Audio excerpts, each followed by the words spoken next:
అక్షయ చెట్టు యొక్క దురాశ.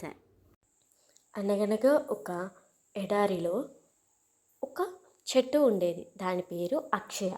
ఈ అక్షయ చెట్టు చాలా అందంగా పెద్ద పెద్ద కొమ్మలతో చూడడానికి చాలా అందంగా ఉంటుంది.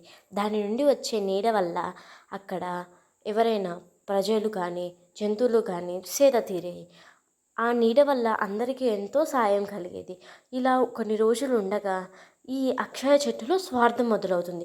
అరే, నేను ఇంత మంచి పెద్దగా అందంగా ఉన్నాను, అందరికీ ఉచితంగా నేను ఎందుకు నీడనివ్వాలి అని అనుకొని ఈ ఒక్క ఉపాయం ఆలోచించింది. డబ్బులున్న వాళ్ళ దగ్గర డబ్బులు తీసుకొని నీడనిచ్చేది, డబ్బులు ఇవ్వని వాళ్ళని పేదవాళ్ళని వెళ్ళగొట్టేసేది.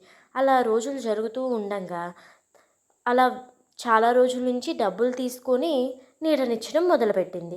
ఇలా జరగడం వల్ల తన శరీరంలో కొన్ని మార్పులు గమనించింది.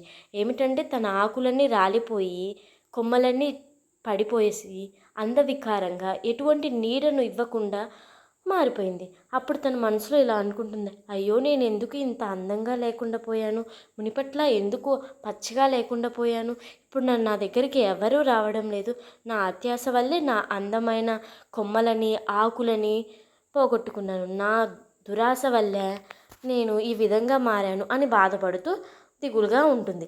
అటువైపు ఒక ముని ఆ చెట్టును చూసి ఈ విధంగా ఉంటాడు, చూసావా, దురాశ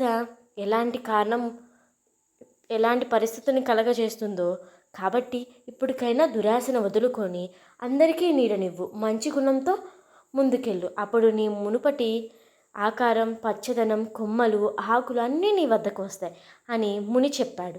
అలా ముని చెప్పినప్పుడు అదంతా విని ఆ అక్షయ చెట్టు, సరే, ఈసారి నుంచి మంచిగా మారదాం అని అనుకొని అందరికీ నీడనివ్వడం, అందరినీ అక్కున చేర్చుకోవడం మొదలుపెట్టింది.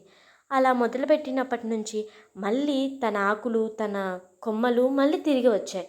అలా అందరికీ నీడనిస్తే స్వార్థం లేని ఒక చెట్టుగా మంచిగా మారిపోయింది. అలా మారిపోయిన తర్వాత తను చాలా అందంగా మునుపటి రూపం వచ్చింది.